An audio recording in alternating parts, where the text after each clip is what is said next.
we've seen this movie before, and this weekend we struck without any fanfare, just really clarity and resolve. We struck at the heart of Iran's nuclear facilities, and I want to speak really plainly here. Iran is not just a rogue state. We have a rogue state in North Korea, and it's bad. What Iran is the nerve center of Islamic terror. They give $700 million a year to Hezbollah, $100 million to Hamas. That's almost as much money, I think, as we give to Hamas. They train militias from Gaza to Venezuela. Did you know that Hamas was in Venezuela? Yeah. Why are they training in Venezuela? I think you know the answer to that. The IRGC's, the Quds Force, personally loyal to the Ayatollah Khamenei. They run global assassination plots. They have tentacles across the Middle East, Europe, and now here. They plotted the demise and the assassination of our president, President Trump. I thought it was very restrained of him not to target their leader, seeing that their leader targeted him just last summer. And while we're sitting here and we're arguing about pronouns and all of the ridiculous things that we are arguing about, they're busy building drone factories in Syria and terror tunnels under Gaza and sleeper cells in the West. We have so many sleeper cells because of Joe Biden that our FBI cannot keep up. I have heard, I don't know if this is true, but I have heard this weekend that we can't keep up with the terror cells that we have here in America. It is so out of control that we no longer have time to really track down and stop the terror cells outside of America. So what happened this weekend is we opened a gate. But I want you to understand, in 2023 alone, the U.S. Border Patrol caught over 8,000 special interest aliens, people from nations linked to terror. And the FBI just lost track of them. Now, they are arresting them in record numbers, from what I understand. I hope that that is true, and I hope we can catch them before anything happens. But these are not nameless nobodies. They are trained, they are embedded, and they are waiting, not just here in America, but all over the world. And when America pushes back, what happened? The media immediately screams Islamophobia. Why? Because that's a made-up thing in the first place. I think CARE made that up. Islamophobia. I'm not afraid of Islam. I'm afraid of those who want to impose the Quran and the Hadith on everyone by force. Now, you should have a phobia against that. You should be phobic against that. Let me say this as clearly as I can. This is not about Muslims. This is about Islamists. There is a difference. A Muslim, like a Catholic, practices a faith. An Islamist imposes a regime. And that is happening here in the United States. A Muslim may pray, forgive, assimilate. But an Islamist believes you must bow or die. That's what I'm against. And I think every American should be that way as well. Oh, no, but we're just too Islamophobia. We're just too filled with our hatred of anything that is different.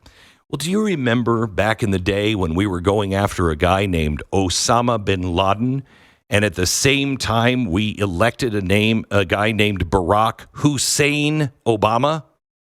Obama, Osama, Hussein, Saddam Hussein. I mean, it seems like we can chew gum and walk at the same time. Seems like we can differentiate between the two. That's not bigotry. It's grace, because that's who we are. We are a nation that at times is bigoted, at other times has grace. But grace can very easily become suicide. So let me talk to you here about some things that Islamism brings in plain sight, okay? In Iran, girls are married as young as 9. Are you for that? Have you seen any of the videos of the young girls that are married off at 9 years old and how they leave with their 50-year-old husbands? In 2024, last year, a bill was advanced in their parliament to codify it again, just to make sure everybody's okay with that. Let's codify it again. In Afghanistan, 53% of the women were married before 18. 21% of the women are married before 15. Honor killings, another super duper classic from the people who bring you Islamists. They claim 5,000 girls and women every year are burned, strangled, or stoned to death by their own family. In Paris, 77% of the solved rape cases in 2023 involved foreign-born suspects. Why? Because the Hadith says it's okay as long as they're an infidel. You can do whatever you want to them. In Sweden, over 58% of the convicted rapists were immigrants. In Germany, asylum seekers made up less than 2% of the population, but have 8.5% of the crime suspects. This is not immigration that we're dealing with. This is ideological importation. If you're a Muslim and you're westernized, you fled tyranny. Because you know this story better than I do. Because when Islamists take power, they kill you first. They don't come after me first. They kill you first. Because you have betrayed Islam according to their twisted ideology. Yet you still pray 5 times a day. They stone your daughters. They throw your homosexual son off of a rooftop. They burn the apostates like you. They behead converts. They erase liberty. They erase women. They erase all dissent. This is not a faith. This is fascism in a turban.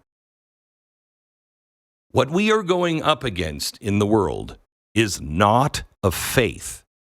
If anything, if I want to put it into the category of faith, when you're talking about Islamist and Islamism, it is evil. It is the faith of the Antichrist. I'm convinced of it. Now, that doesn't mean Muslims. That means those who want the regime to impose this. And we in the West, America in particular, we are asleep at the wheel. Look at Europe. But here in America, let's just stick to America for just a second. Our cities are being overrun with anti-Semitic mobs calling for an intifada or intifada. That means basically revolution and a killing of anybody who disagrees with them. Our campuses echo chants from the river to the sea, which means wipe out all Jews. That's what that means, you dopes. Our government, overwhelmed, can no longer chase Islamic terrorists outside of our borders because they're inside of our borders now. But let me tell you, let me make a warning to both the Islamists and, honestly, to ourselves. You want to see America unite again? Let one of these mobs or several of these sleeper cells cross the wrong line. It's one thing to march with a flag and chant death to America. It's another to go into our malls, into our homes, into our schools, into our places of worship, and just start killing people. We're divided. But right now, there's at least 100 million Americans who know what's at stake. They're wide awake. You start doing this, and Americans are not going to follow. Americans are going to stand up against you. Not all. We have our crazies here too. And it's what we're standing up for is not just our nation. It's our civilization. It's our daughters and their right to live free and unveiled. It's the ability to walk our streets without being told we've provoked our own assault. And let me tell you, I think America is done importing abuse and calling it tolerance. We're done. I, for one, will always welcome those who love liberty and want to support and live under the light of liberty. But it's time for us to stop bowing to those who wish to destroy that liberty. And to the Islamists that are here, you might think that we are weak. You might think that we are distracted. But I believe you are terribly wrong. See, we've seen this movie before, and it had a different ending. It went into softness and tolerance and everything else. We didn't know how to define our enemy back then. We just thought, Muslims, trouble on planes. At least that's the way we were painted. But most of us didn't know anything about the Middle East or Islam or anything else. And we couldn't believe that, they could come over here and do any more than just the hijacking of planes. We never imagined 25 years ago what could happen to a place like Europe or our own streets. We never, ever imagined at the time that we could see hundreds, if not thousands of people in the streets fighting and setting fires for communism and Islamism. I was called crazy for saying that this would happen in 2008, 9, 10, 11, 12. And here it is. We've seen this movie before, but I promise you, we've written a new ending. And this is a warning not just for Islamists, but also for all of us. We have got to guard our liberty because they start causing trouble on the streets. I mean real trouble. You start to have a Beslin here and there. We will go fascistic overnight. And we can never become the thing that we despise, fighting those things we despise. We have to be very, very careful, but it starts first with moral clarity. Do you believe it's okay for a 9-year-old to be married off in an arranged marriage? I don't. I think it's pretty clear. Do you believe it's okay to stone a woman for adultery, but the guy gets away? Do you believe it's okay to stone anybody to death?